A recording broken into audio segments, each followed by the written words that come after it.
কত সুখ আমার, তাই না? হ্যাঁ, আমার কথাই বলতেছি। এই মেয়েটা একটা সময় যে কত কষ্ট করছে একমাত্র আমার উপর আল্লাহ জানে, কত কষ্ট করে এই জায়গায় আসছে। আজকের কথাগুলা কেন বলছি জানেন?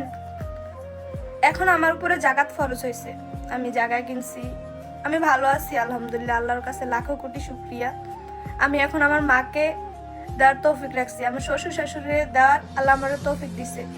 কিন্তু এত সুখের মাঝেও আমি একটা মানুষকে কোনো কিছু দিতে পারলাম না, দেখাইতেও পারলাম না, আমার সুখটাও দেখা যেতে পারলো না আমার বাবা।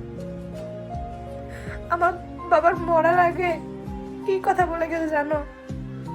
মা, তোমার সুখটা আমি দেখে যেতে পারলাম না।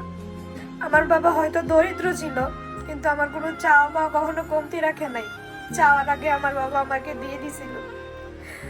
আজকে আমার বাবাই আমার পাশে নাই, সব আছে, সব কিছু আছে, আমার টাকা পয়সা বাড়ি, আল্লাহ আমার এমন সামর্থ্য দিছে, সবাই দেওয়ার সামর্থ্য দিছে, কিন্তু আমার বাবাকে এবার ঈদে যদি একটা লুঙ্গি কিনে দিতাম, 6টা বছর হয়ে গেল বাবার মুখটা দেখি না। বাবা হারা এতিম আমি, একজন এতিমে জানে এতিমের কষ্টটা। আজকে কেন জানি এত খারাপ লাগতেছে, কেন জানি আমার এমন মনে হইতেছে বুকটা ফাইটা যাইতেছে।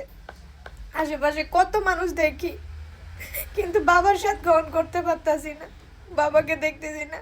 আমার বাবার জন্য আজকে আমার এত এত কষ্ট লাগতেছে। আমার বাবাকে আমি এবার এতে কিছু দিতে পারতেছি না। এবার কি 6টা বছর আমার বাবার আমি কিছু দিতে পারতেছি না।